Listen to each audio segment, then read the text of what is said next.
more to talk about with these three, Dan Mitchell, Joe Walsh, and Scott Bolton, because I know that you have comments on this. Joe, I do want to start with you first because the mechanics of this is interesting. You know, do we really want to deal with a government shutdown Friday night into Saturday when you've got these other fights going on Capitol Hill?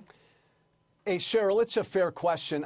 In Congress, I lived through these government shutdown battles. And the thing I always noticed is the Democrats are always eager to shut down the government. They're willing to do it, and the Republicans are always afraid to, which is why the Democrats can always roll the Republicans on these things, like they rolled Boehner, like they rolled Paul Ryan, and like we saw yesterday, they sort of rolled Donald Trump because he took his money for the wall away and didn't insist upon that. Look, they'll sign something and kick the can down the road a little bit, and we'll continue to spend money we don't have because, Cheryl, as you said, the Republicans don't want to fight right now on this. Well, because, Dan, they've got a lot more fights coming up, but this is the next, battle that we're going to see, Dan, if you will. I mean, how do you score this?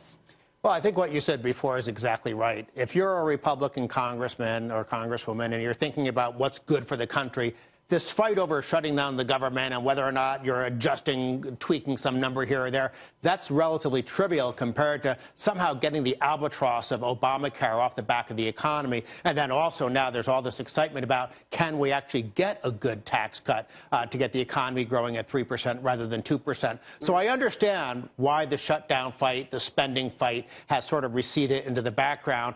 From my perspective, I always liked government shutdowns. It bothered me when they reopened it. Because just more red tape, which is never much fun. That's Amen. pretty good. Amen. Yeah. Well, I don't know, Scott, if you agree with that. Maybe you do. But I have to say, I'm curious what you thought about President Trump backing away from his insistence that some type of border adjustment funding would come through with the he was going to ask for money for the border, the wall, if you will. He backed off of that. I'm wondering what the reaction is. Well, of course he backed off of it because he makes life difficult for the Republicans and the Democrats. And, Joe, I must tell you, the only people that roll Republican leadership in the White House are Republicans. They're the majority of the House and Senate, and they have the White House, and they still cannot have or pass any legislative victories. They are their own worst enemies here. I think the taking the border wall money out was a smart thing to do because the Republicans have all the exposure here since they're in control. If they shut the government down, not the Democrats, but they shut the government down because of this border wall that is going to cost something like $40 billion at last check, right. And it makes absolutely no sense. There's a deal to be had on border security, I think, but the whole idea of the border wall, that's a campaign promise that has zero empirical data to support that that's going to stop gangs like MS-13 or other illegal immigrants from coming into this country who want the American dream, not to commit crimes. But, Joe, the challenge the president also has, Joe, is frankly there are a lot of Republicans, both on the House and the Senate side, from border states that aren't really behind the wall. I've even heard agents say, ICE agents in particular, say they don't want a wall because they can't see through a wall. I mean, simple things like this are becoming part of the discussion, Joe. Yeah, Cheryl, the problem is this was Trump's central campaign promise, and his voters want it. A lot of people want it. But to my friend's point, he's right. Look, the Republican Party, Trump's biggest problem is the Republican Party is divided. They're divided on Obamacare. They're going to be divided on his tax plan, and they are divided on the wall, which, again, I go to this. Donald Trump has to grab these Republicans and shake them up and remind them, again, Cheryl, pick your body part, but remind them that they're in charge. Okay, I don't want to hear about body parts again, but I will say this, Dan. I will say this.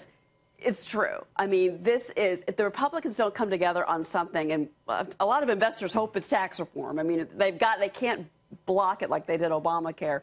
But if they can come together on tax reform, that would give political muster back to the president. And it seems to me from what I heard today in the White House, game on with tax reform. They're going to fight. There are two big things they have to do this year. They somehow have to do something that they can call Obamacare repeal. They might not really fully do it, but at least they can call it that. If they don't do that, they're in trouble with their base. And if they don't deliver a tax cut, they're in trouble simply because our economy will continue to sort of sluggish, anemic, European-style growth. And guess what? That comes back to bite Republicans in the you-know-what in 2018 and then Trump in 2020. So it's in their self-interest to do what's actually good for the country, which is lift the burden of government off the private sector so we can be like America again. Well, I think I better end the segment before we get an FCC violation out of the show, which isn't even mine. I'm just filling in. Dan, Joe Scott, guys, thank you so much. It's great to have you on. Thank you.